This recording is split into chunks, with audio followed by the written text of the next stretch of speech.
तो दोस्तों आज के हमारे इस वीडियो के टॉपिक में मैं आपको इलेक्ट्रिकल से रिलेटेड क्वेश्चन बताने वाला हूं जो कि बहुत ही इंपॉर्टेंट है।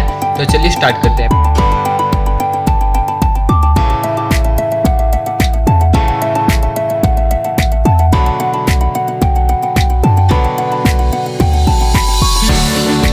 पहले मैं आपको इसके क्वेश्चन बता देता हूँ, फिर मैं चलूँगा इनके आंसरों की तरफ। ठीक है, तो सबसे पहला क्वेश्चन हमारा बनता है एमसीबी का सिलेक्शन किस तरह से किया जाता है। ये बहुत ही इंपॉर्टेंट क्वेश्चन है जो कि इंटरव्यू में पूछा जा सकता है। और जो दूसरा क्वेश्चन है वो है न्यूट्रल और अर्थिंग में क्या अंतर होता है।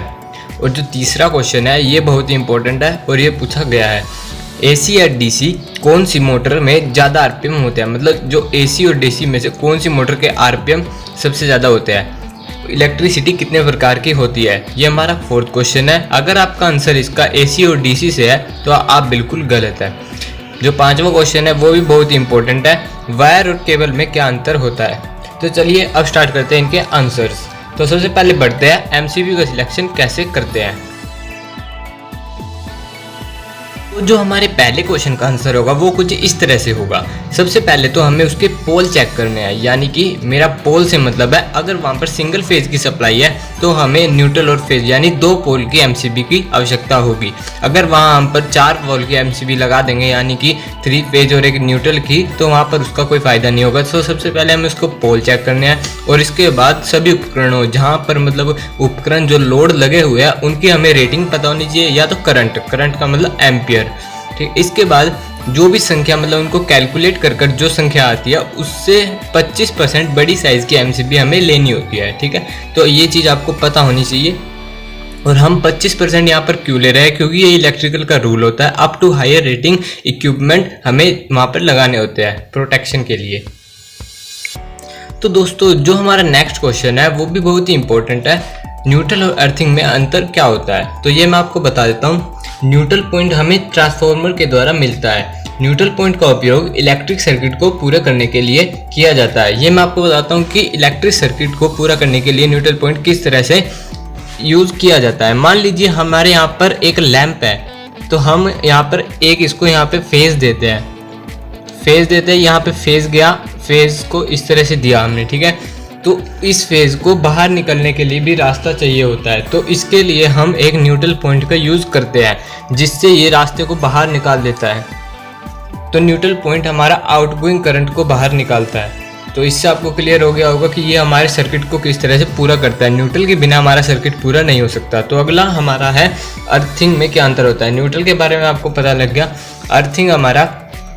अर्थिंग पॉइंट को ज़मीन में गड्ढा किया जाता है और उसमें नमक और कोयले को मिलाकर एक वायर को बाहर निकाला जाता है, जिस वायर को हम अपनी इलेक्ट्रिकल में जो बॉडी होती है मतलब इक्विपमेंट की बॉडी से कनेक्ट कर सकते हैं, जो हमें शॉर्ट सर्किट प्रोटेक्शन भी दे सकती है।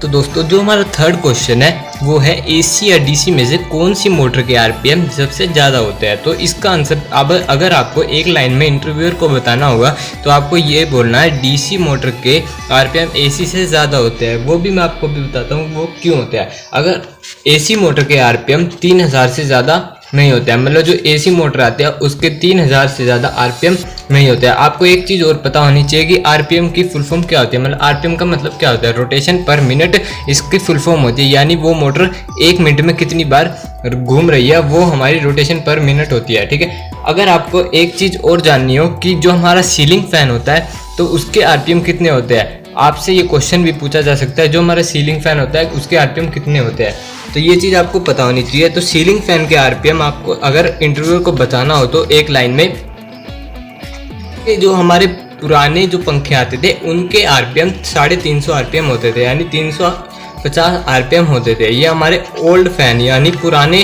पंखों में होते थे। जो अब हमारे नए पंखे आ रहे हैं उनके आरपीएम हमारे 600 आरपीएम तक चले जाते हैं। पर जो कुछ कंपनियां हमारे फैन बना रही हैं वो अब 600 से 800 आरपीएम तक के फैन बना रही हैं। तो उम्मीद है कि आपको ये जानकारी अच्छी लगी होगी। तो चलो अगले क्वेश्चन की तरफ बढ़ते हैं। तो दोस्तों जो अगला क्वेश्चन है वो है इलेक्ट्रिसिटी कितने प्रकार की होती है। अगर आपका आंसर ये है कि एसी और डीसी हमारी इलेक्ट्रिसिटी 2 प्रकार की होती है तो आपका आंसर बिल्कुल गलत है। अगर इंटरव्यूअर आपसे पूछ रहा है कि इलेक्ट्रिसिटी कितने प्रकार की होती है तो आपको ये क्वेश्चन सबसे पहले ध्यान से सुनना है कि वो आपसे इलेक्ट्रिसिटी पूछ रहा है या करंट पूछ रहा है। इन दोनों का मीनिंग अलग अलग होता है। तो इलेक्ट्रिसिटी दो प्रकार की होती है, एक हमारी होती है स्टैटिक और एक होती है हमारी डायनेमिक। स्टैटिक का मतलब होता है स्थिर, एक ही दिशा में बहना। स्थिर का मतलब एक ही दिशा में, मतलब उसको हम कहीं भेज नहीं सकते, वो एक ही जगह पर रहती है। और डायनेमिक का मतलब हमारा होता है गतिशील। गतिशील का मतलब हम उसको भेज सकते हैं, कहीं भी भेज सकते हैं, तो ये हमारी डायनेमिक होती है। अगर आपसे इंटरव्यूअर एसी और डीसी के बारे में पूछे तो वो हमारा करंट होता है। अगर आपसे पूछे कि करंट कितने प्रकार के होता है तो आपको सिंपली बोलना है कि करंट दो प्रकार के होते हैं, एसी और डीसी। तो अब बढ़ते हैं नेक्स्ट क्वेश्चन की तरफ, जो हमारा है वायर और केबल में क्या अंतर होता है। तो अगर दोस्तों आपसे इंटरव्यूअर पूछने लग जाए कि वायर और केबल में क्या अंतर होता है, तो सिंपली आपको बोलना है जिस कंडक्टर के ऊपर, कंडक्टर हमारा इस तरह से कंडक्टर होता है, ये हमारा कंडक्टर है, जिस कंडक्टर के ऊपर इंसुलेशन नहीं चढ़ा होता, यानी कि इंसुलेशन हमारा ये होता है, इसके ऊपर जो इंसुलेशन चढ़ा हुआ है ये हमारा इंसुलेशन होता है। तो जिस कंडक्टर के ऊपर अगर इंसुलेशन नहीं होता तो वो हमारा होता है वायर, उसको हम बोलते हैं तार। तो जैसे कि इसके ऊपर इंसुलेशन नहीं चढ़ा हुआ और इसके ऊपर हमारा इंसुलेशन चढ़ा हुआ है, तो ये हमारा वायर है, यानी कि ये हमारा एक सिंपली तार है, और ये हमारा केबल है क्योंकि इसके ऊपर इंसुलेशन चढ़ा हुआ है। तो उम्मीद है कि आपको ये सभी जानकारी जानकर अच्छा लगा होगा। अगर आपको ऐसी अमेजिंग वीडियो चाहिए तो हमारे चैनल को सब्सक्राइब करके जरूर रखें और बेल आइकन को प्रेस करके भी रखें।